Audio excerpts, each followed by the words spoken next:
Let's bring in big thinker Stephen Byrd. He is Morgan Stanley's global head of thematic and sustainability research. This is also, to give a little tease to my own piece coming out this weekend, one of my 7 big energy themes to watch next year. What happens to big wind, Stephen? What do you think is going to happen here?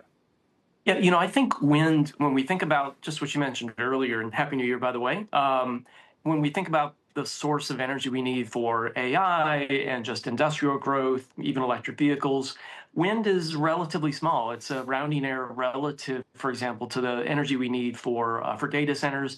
The location is typically not ideal from a data center perspective, and the cost, frankly, is high. And the United States does have a massive land mass. So there are fundamental questions about sort of the cost and the importance of offshore wind. So I don't really view it as a primary player in terms of what we're going to need. I look more to natural gas. We'll have some degree of storage.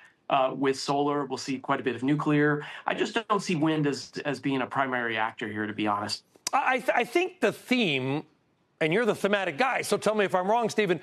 I think the theme is, if you build a giant wind farm off the coast of Massachusetts and that powers 600,000 homes, I'm making the number up, that energy that's going to the homes from the wind turbines will then be used for other things.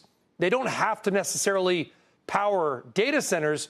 Use the wind to power homes, and then use the energy that was going to power the homes to power the data centers. That, anyway, is the argument that they would make. Yeah, and I just don't find it compelling because when you look at the Northeast, there's very little data center activity compared to other parts of the United States. A big part of that is cost of power. If you look at the overall cost of power in the Northeast, it's just much higher. Yep. Total volume of available power is quite limited, even with some degree of offshore wind coming online. So I just don't find that very compelling. When you look at the average cost, for example, in the state of Texas for power versus, say, Massachusetts, it's just much lower in Texas. And I think that's a big driver for why we're seeing so much more data center activity down in Texas. By the way, as you said that, I just looked at the Boston power grid because it's all online, and I'll post it. A couple percent of their renewables power right now is coming from trash.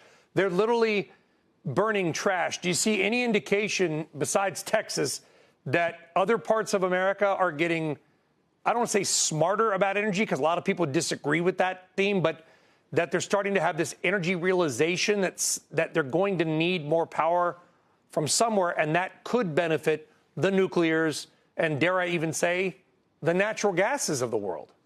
I do. What I see a lot is awareness of overall power bills. I think a major theme of the 2026 election will be affordability.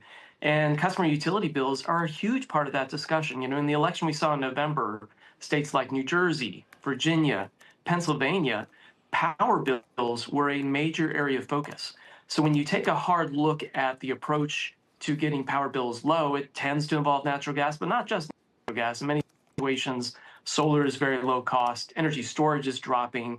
And then I am optimistic at the turn of the decade that nuclear will fall in cost and will be a big part of the solution as well. So to your question, I see immense political focus on affordability. I think, frankly, that's healthy.